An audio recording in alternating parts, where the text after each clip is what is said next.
নমস্কার সবাইকে, আশা করি সবাই খুব ভালো আছেন আর আমিও খুব ভালো আছি। আজকে চলে এসেছি নতুন একটি ভিডিও নিয়ে। আজকে আমি আপনাদের দেখাবো কিভাবে ঘরোয়া উপায়ে বিরিয়ানি বানানো যায়। টেস্টে কিন্তু রেস্টুরেন্টের থেকে কিছু কম হবে না। তো বিরিয়ানি বানানোর জন্য চাল আমি এনেছি কিছুটা, আর এটা যে কোনো মুদি দোকানে বললেই দিয়ে দেবে। এটা বেশ খানিকবার আমি জলে ধুয়ে পরিষ্কার করে 1 ঘন্টার জন্য জলে ভিজিয়ে রাখবো। তারপরে এটা পুরো সেট কিনতে পাওয়া যায়। আমি যেখান থেকে বিরিয়ানির চাল কিনেছি ওখান থেকেই নিয়েছি। এটা 50 টাকা দাম নিয়েছে।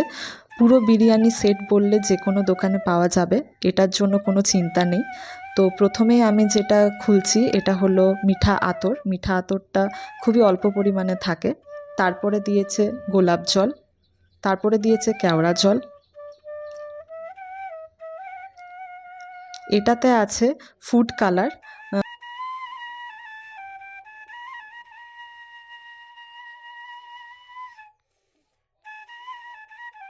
এখানে সমস্ত গোটা মশলাগুলো আছে, যেগুলো সাধারণত একটু গরম করে নিয়ে তারপরে পেস্ট করে দিলে বিরিয়ানি মশলাটা হয়ে যায়। তো আমি এখানে আলাদা আলাদা সব কিছু রেখে দিলাম যাতে আপনাদের বুঝতে সুবিধা হয় যে কী কী মশলা ঠিক লাগছে। তো এখানে আছে দারচিনি, আছে লবঙ্গ, আছে শুকনো গোলাপ ফুলের পাপড়ি, তারপরে আছে এলাচ, বড় এলাচ, তারপরে আছে জয়িত্রী ফুল, জয়িত্রী, সাহাজিরে, স্টার, বাকি রয়েছে আর জায়ফল। আর এছাড়াও আপনারা যেটা দিতে পারেন সেটা হলো তেজপাতা, শুকনো লঙ্কা। এগুলো এখানে ছিল না, তো আমি আলাদা করে দিয়ে পেস্ট করেছিলাম।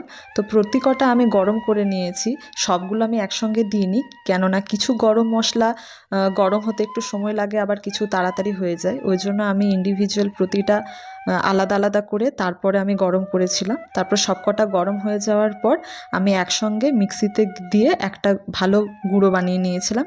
এটা আপনারা প্রায় 1 মাস স্টোর করে রাখতে পারেন। এরপরে বিরিয়ানিতে যে চিকেনটা আমরা ব্যবহার করব সেটাকে ম্যারিনেট করে রাখতে হবে, তাই সামান্য গুঁড়ো মশলা কিছু দিয়ে দিলাম, লবণ, হলুদ, জিরে গুঁড়ো, লঙ্কার গুঁড়ো, আর একটু কাগজি লেবুর রস। কাগজি লেবুর রস না থাকলে আপনারা ভিনিগারও দিতে পারেন, আমি কাগজি লেবুটাই দেওয়াটা প্রেফার করি। আর দিয়েছিলাম একটু সাদা তেল। সমস্ত কিছু দিয়ে চিকেনটাকে ভালোভাবে ম্যারিনেট করে এটাও প্রায় রেখে দেবো 1/2 ঘন্টার মতো।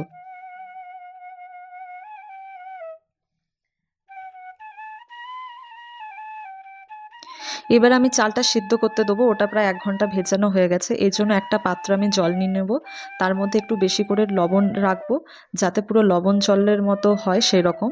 এর ওপর কিছু আমি গোটা গরম মশলা দেব, লবঙ্গ, এলাচ, এলাচটাকে আমি ভেঙে দিলাম, আর দিয়েছি তেজপাতা আর লেবুর রস। তার উপর দিয়ে দেবো আমি একটু সাদা তেল, জল, আর একটু দিয়ে দেবো গোলমরিচ, গোটা গোলমরিচ। তারপরে জলটা যখন ভালো করে ফুটবে তখন সমস্ত চালটা দিয়ে 10 মিনিটের মতো আমরা ফুটিয়ে নেব। 10 মিনিটের বেশি কিন্তু ফোটাবো না, তাহলে ভাতটা নরম হয়ে যাবে।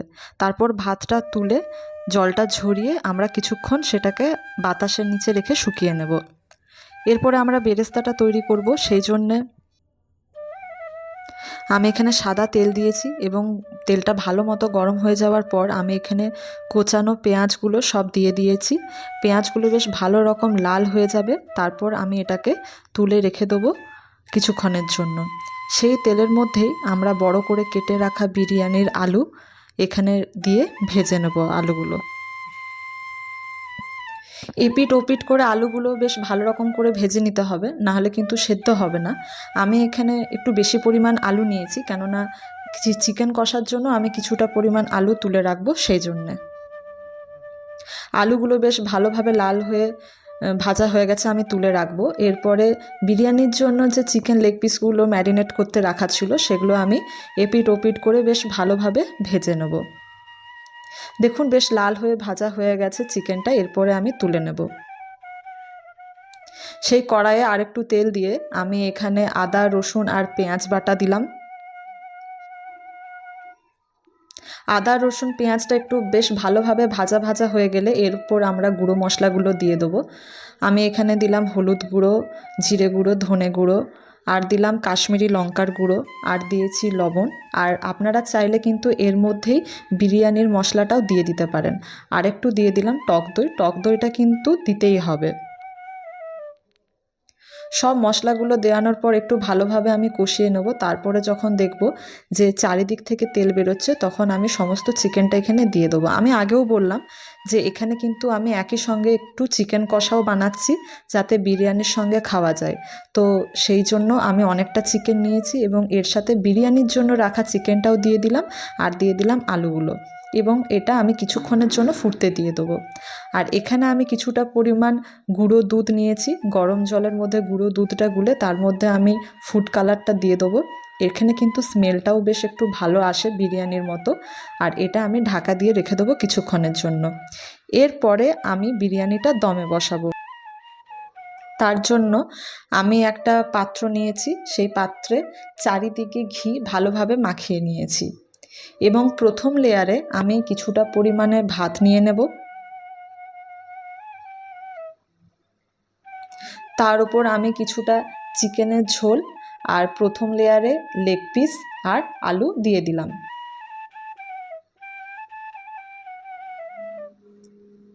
আর দিয়ে দিলাম কিছুটা পেঁয়াজ কুচিয়ে যে ভাজাটা আমি রেখেছিলাম, মানে যেটাকে বেরেস্তা বলছে, সেটা। এরপর আমি সেকেন্ড লেয়ারে আমি আরও কিছুটা ভাত এখানে দিয়ে দিলাম।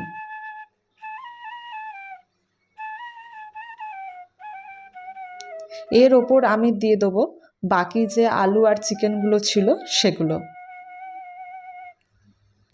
আর দিয়ে দেবো কিছুটা বেরেস্তা।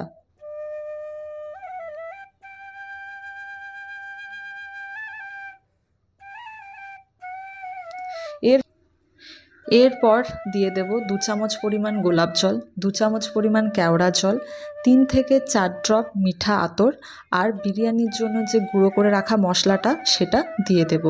আর দিয়ে দেবো দুধের সাথে যে ফুড কালারটা আমি গুলে রেখেছিলাম সেটা। বিরিয়ানিটা দমে রাখার একটা নিয়ম আছে। প্রথমে একটা তাওয়া নিতে হবে, তাওয়াটা বেশ কিছুটা গরম হওয়ার পর আমি এই পাত্রটাকে তাওয়ার ওপর বসাবো এবং 5 মিনিট হাই গ্যাসে এটাকে গরম করব। তারপর গ্যাসটাকে কমিয়ে 15 মিনিট গরম করব। তারপরে গ্যাসটা অফ করে দিয়ে আধ ঘন্টা পর আমাদের বিরিয়ানি রেডি হবে। এই যে তাওয়ার ওপর আমি পাত্রটা রেখে দিলাম, মুখটা বন্ধ করার জন্য অনেকে আটা মেখে লাগিয়ে দেয়, আবার অনেকে এর ওপর ভারী কিছু জিনিস রেখে দিলেই হয়। আমি এর ওপর ভারী জিনিস রেখেছিলাম। দেখুন, তারপরে আধ ঘন্টা পরে যখন আমি ঢাকাটা খুলছি, আমাদের বিরিয়ানি কিন্তু একদম রেডি। বিরিয়ানিটা বেশ ঝরঝরে হয়েছে, গন্ধটাও বেশ ভালো আসছে, এবং আলু, চিকেন প্রতিটা জিনিস খুব ভালো মতো সেদ্ধ হয়েছে। তবে আপনাদের খেয়াল রাখতে হবে দমে রাখার যে নিয়মটা বললাম সেটা, নাহলে কিন্তু নিচটা পুড়ে যাবে। বিরিয়ানি একদম আমাদের রেডি। চিকেন কষার সাথে বা টক দইয়ের সাথে, যে সাথে আপনাদের খেতে পছন্দ, পরিবেশন করুন। দেখা হচ্ছে পরের ভিডিওতে। টাটা।